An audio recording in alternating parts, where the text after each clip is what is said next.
Hi மக்களே, welcome to my channel. இன்னைக்கு என்ன வீடியோவில் பார்க்க போறீங்கன்னா, உக்ரைன் விசஸ் தமிழ்நாடு. இதுதான் இன்னைக்கு கண்டென்ட்.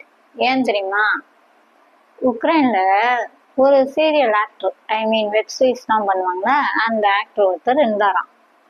அவரும் அப்படிதான் நடிகர் விஜய் மாதிரி, ஓகே, நடிகர் விஜய் மாதிரி சிஎம் பதவிக்கு ஆசைப்பட்டு சீரியல் பாணியில அவர் என்ன பண்ணிட்டாரு, இதே மாதிரிதான் அரசியலுக்கு வரணும்னு மாநாடெல்லாம் போட்டாராம். ஓகேங்களா?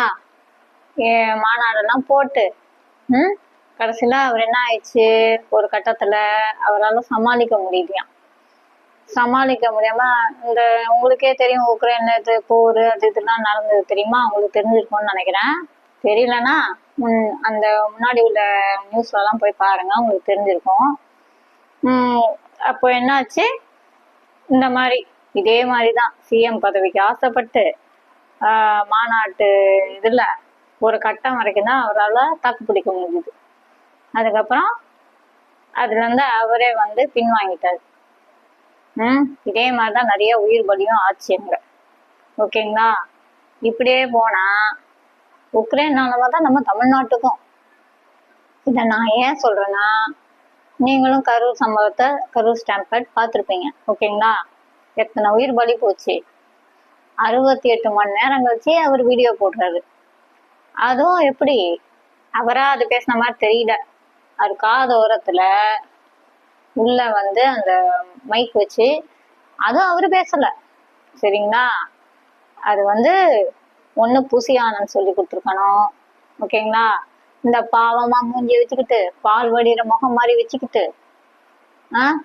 அந்த நாமக்கல் டு சேலமா எந்த ரூட்னு தெரியல, சாரி, நாமக்கல் டு கரூர், ஆமா, அந்த வழியா வரும்போது தாவேக்கா கட்சிக்காரங்கலாம் என்ன பண்ணாங்க, பைக்ல வந்தாங்க.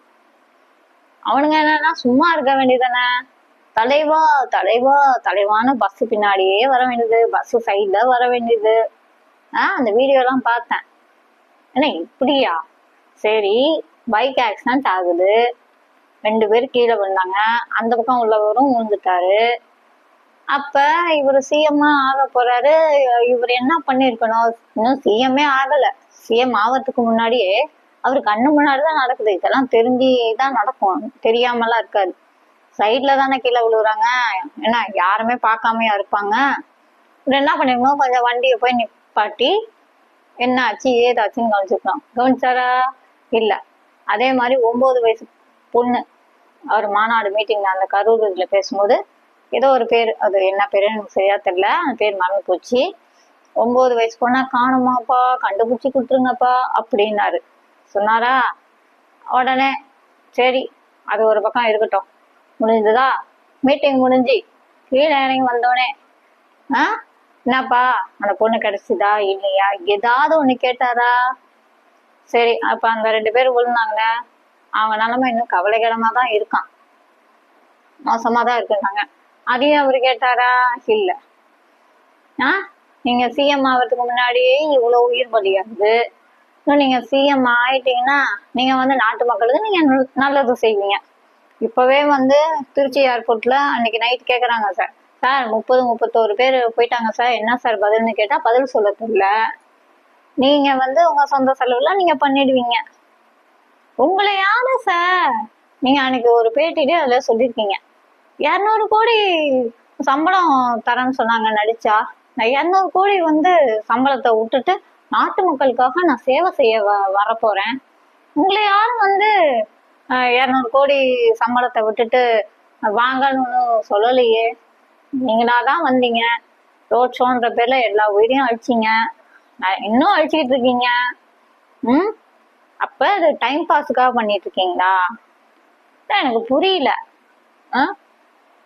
அப்ப உக்ரைனுக்கும் தமிழ்நாட்டுக்கும் என்ன சார் வித்தியாசம்? இப்படிலாம் பண்ணா நல்லாவா இருக்கு? 68 மணி நேரம் கழிச்சு ஒரு வீடியோ போடுறீங்க, மனசாட்சி இருக்கா? சரி, ஒரு குடும்பத்துக்கு 20 லட்சம்னு சொல்லிட்டீங்க, அந்த 20 லட்சம் கொடுத்தா போன உசுறு வந்துருமா? கொஞ்சம் உங்க வீட்லயும் ஒரு தங்கச்சி ஒருத்தி இருந்தாங்கல்ல, உடம்பு முடியாம தான் செத்தாங்க. உங்க வீட்லயும் ஒரு பொண்ணு குழந்தை செத்து போச்சுல்ல, அப்ப நீங்க எவ்வளவு துடிச்சிருப்பீங்க, எவ்வளவு அழுதுருப்பீங்க. மனசு, உங்க மனசு என்ன கல்லா? இல்ல நான் கேக்குறேன், உங்க மனசு என்ன கல்லா?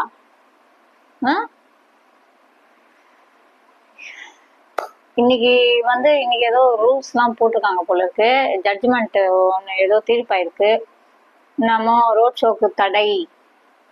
ஆனா அது தேவைதான்.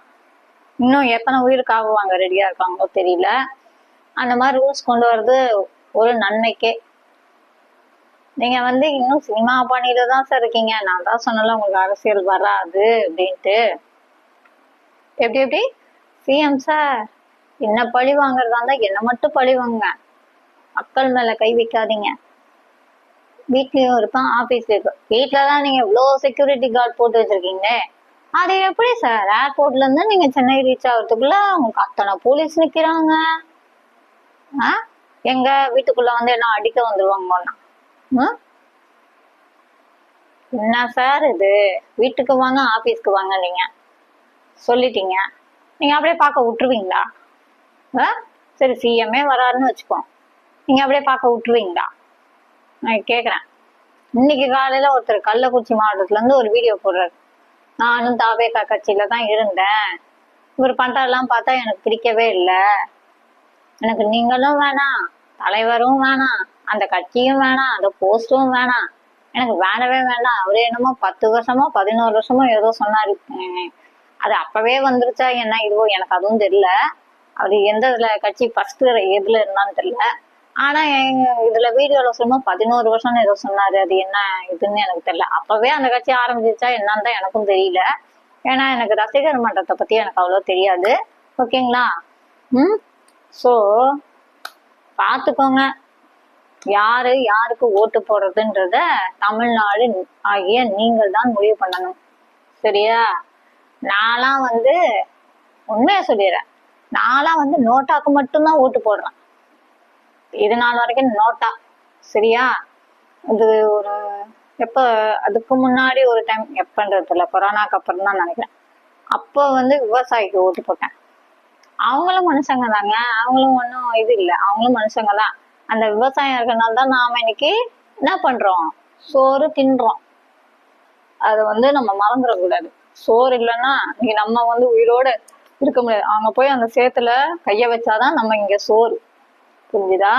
சோ அதெல்லாம் நம்ம நினைச்சு காக்கணும் கொஞ்சமாவது. சோ மக்களே, இனிமேலாவது திருந்துங்க. சரியா?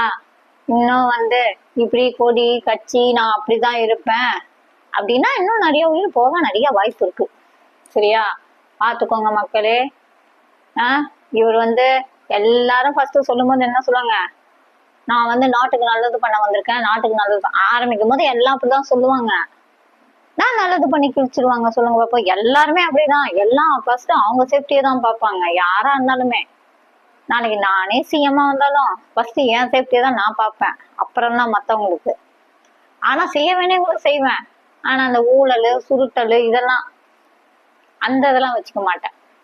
செய்ய முடிஞ்சா செய்ய முடியும், செய்ய முடியலன்னா செய்ய முடியல. அப்படிதான். நான் வசதியா இருந்தா சொல்றேன், நான் வசதியா இருந்து நான் ஒரு கோடி கணக்குல சொத்து சம்பாதிச்சு வச்சிருந்தேன்னா ஓகேங்களா, தாராளமா செய்வேன். சரி, வசதி இல்லாத பட்சம்னா நம்ம சிஎம் ஆகிறதுக்கு நம்ம தகுதியே கிடையாது. இப்பெல்லாம் பாருங்க, நடிகர் நடிகை மட்டும்தான் சிஎம் ஆகணும்னு என்ன தலையில எழுதியிருக்கா என்ன? இப்பெல்லாம் என்னமோ ஒருத்தவங்க சொன்னாங்க, அவங்கவுங்க சிஎம்மா ஆகிறதுக்கு நீங்களே இது பண்ணுங்கன்னு யாரோ ஒருத்தவங்க சொன்னாங்க. யாருன்றது தெரியல. இனிமே அவங்களே தனித்தனியா கட்சி ஆரம்பிச்சு தனித்தனியா. என்னை பொறுத்த வரைக்கும் அரசியல்ன்றது ஒரு சாக்கடை. அதுல போய் விழுந்தா இவர் பண்ண வேலை பாத்தீங்கன்னா, கோபப்பட பாணி இருக்குல்ல, அது பார்ட் 1. இவரு கோபப்பட பார்ட் 2 மாதிரி பண்ணிட்டு இருக்காரு. இவரு இன்னும் படபாணியில் தான் இவர் பண்ணிட்டு இருக்காரு. ஆனா இது எங்க கொண்டு போய் முடிய போகுதுன்னு தெரியல. பட் இது அவருக்கு ஒரு பெரிய இடிதான். இந்த புசி ஆனந்த் இருக்க வரைக்கும் கம்நாட்டி அவனை சிறுப்ப கொண்டு அடிச்சாராம். எப்படி? அந்த புசி ஆனந்த் பேச்சை கேட்டுட்டுதான். பெத்தவங்க பேச்செல்லாம் இவர் கேட்க மாட்டாராம். அவங்க அப்பா ஒரு பேட்டியில இன்னைக்கு காலையில ஒரு பேட்டியில கொடுத்துருக்காரு. புசி ஆனந்த் தரையில படுக்கிற மாதிரி ஒரு போட்டோ எடுக்க வேண்டியது, அதை அப்படியே குரூப்புக்கு அனுப்ப வேண்டியது, அதை அப்படியே விஜய் பார்த்துட்டு, அண்ணா நீங்க இனிமே தரையில படுக்க கூடாது. நீங்க இனிமே இங்க வந்து எங்க கூட ஐ மீன் ஒரு ரூம்ல இங்க வந்து படுங்க அப்படின்னு அவர் சொல்லுவாராம். தான் பெத்தவங்க பேச்ச கேட்கணும். அதனால இப்ப தருதலையா அதனால அவங்க உங்களை கண்டுக்காம இருக்காங்களோ என்னமோ, அதுவும் எனக்கு தெரியல. உங்களுக்கு வந்து கட்டின பொண்டாட்டி வேணாம். முதல்ல உங்க வீட்டு நிலைமைய பாருங்க சார், அப்புறம் ஊரு நிலைமைய திருத்த வருவீங்க. உங்களுக்கு சங்கீதா மேடம் வேணாம். அவங்க வந்து ஓகே வெளிநாட்டுல படிக்கிறாங்க, ஆனா அது எத்தனை நாளைக்கு இதே சொல்லிட்டு இருப்பாங்கன்னு எனக்கு தெரியல. சரியா? பசங்க ஃபியூச்சருக்காக கூட போயிருக்கலாம், இல்ல வேற ஏதாவது பிரச்சனையா கூட இருக்கலாம். நான் என்ன சொல்றேன்னா பர்சனல் விஷயம், அது உங்களோட. ஓகேங்களா? உங்களுக்கு பொண்டாட்டி வேணாம், புள்ள வேணாம், பொண்ணும் வேணாம். அப்ப நாட்டு மக்கள் வேணும் வேணும்ன்றீங்களா? அப்ப நாட்டு மக்களுக்காக என்ன என்ன பண்ண போறேன்னு இது வரைக்கும் நீங்க என்ன சொன்னீங்க? ஒண்ணுமே சொல்லலையே இது வரைக்கும். சோ நீங்க உங்க ஃபேமிலிய பாருங்க சார், அப்புறம் நாட்டை திருத்த வருவீங்க. சரிங்களா? ஓகே ஃப்ரெண்ட்ஸ், இதோட இந்த வீடியோ முடிச்சுப்போம். மீண்டும் இன்னொரு கண்டென்ட்டில் சந்திப்போம். until then bye from Indrasena signing off. மறக்காம லைக் பண்ணுங்க, ஷேர் பண்ணுங்க, கமெண்ட் பண்ணுங்க. கூடவே பெல் ஐக்கான டிங் டாங்கும் பிரஸ் பண்ணுங்க. மறக்காம இந்திரசேனா ஸ்டைல்ஸ் ஃபாலோ பண்ணுங்க. Okay bye.